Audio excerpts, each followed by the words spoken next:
Hello one and all. Now a couple of times people have asked to see my guard army, and being a completely rude bugger, I have thus far managed to avoid it. Quite honestly just forgot to show you guys. So what I've gone and done today is grabbed out each of the platoons one by one.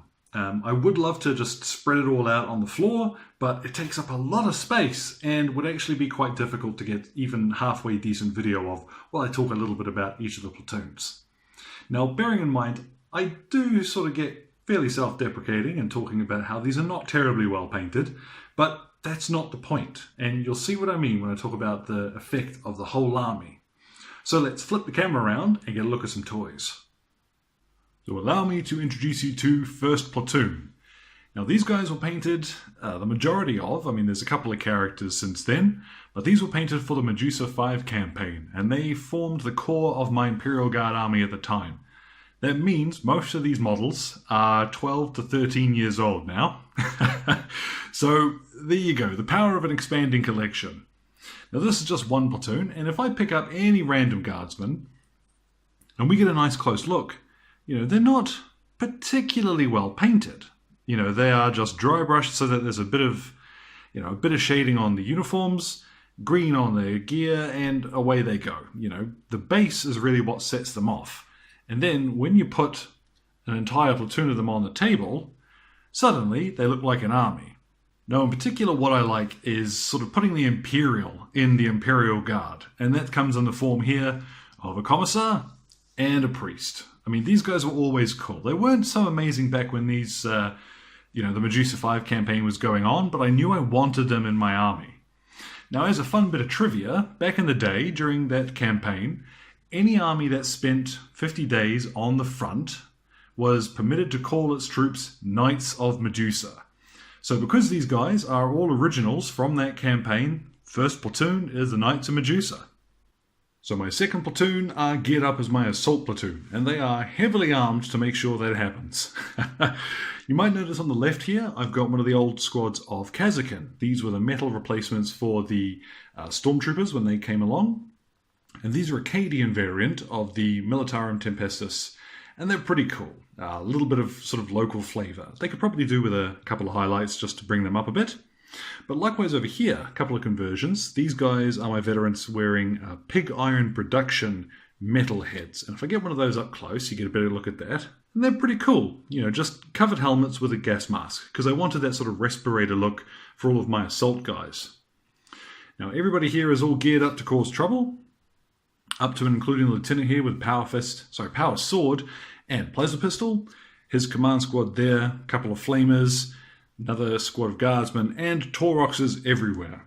I wasn't sure about the Taurox kit when it first came out, if I'm honest, but after a while they really grew on me, and then that sort of ugly puppy look really sort of endeared them, and I think they're quite cool. So that's 2nd platoon. Let's move on to support. Now this is a combination of my abhuman units, my reconnaissance teams, and I've also got a squad of 20 conscripts who take a little bit to get out of the box, so I'm not going to bother with them. Now I've actually got a 2nd squad of these old Ogrins lurking somewhere, but I cannot find them for the life of me. And the eagle-eyed amongst you might recognise the original Nork Dead Dog miniature. I've got another one of him I need to paint up. These guys also come with the old priest, again another conversion, Commissar, and a platoon commander just to take care of them in the field. The ability of these guys is mostly just kicking out some firepower to support the advance of the rest of my troops.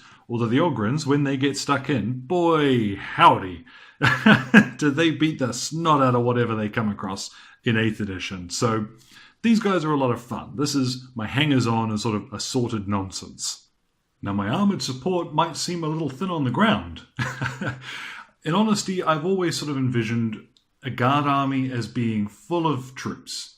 Back in the day, armoured companies were possible, but they never really struck me as the cool thing about the Imperial Guard. So while I have got a selection of different tanks that I can use to sort of fit the situation at hand, I love the Punisher to bits. It is an absolutely ludicrous monster, and I love it. Mostly, I like to rely on my infantry.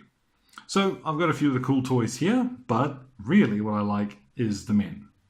That's not to say, though, that they don't go into battle ably supported by the motor pool, so let's check that out. So here we have 5 Chimeras. One of them painted up for urban operations. There's a bit going on in my army for that at the moment that I'm working on. But here I have 5 Chimeras. You guys have seen 4 Tauroxes already. If my men don't want to march somewhere, they don't. I love the Chimeras, and they really fit in with how I like to support my infantry and sort of rely on that backbone of men. So I love these guys to bits.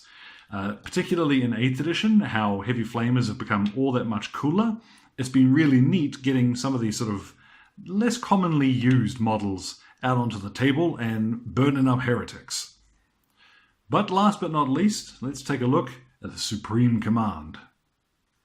And what true Cadian army would be complete without the man himself, Usaka E. Creed? There he is. I love the model. He's packed with character. He is everything I really like about the Guard.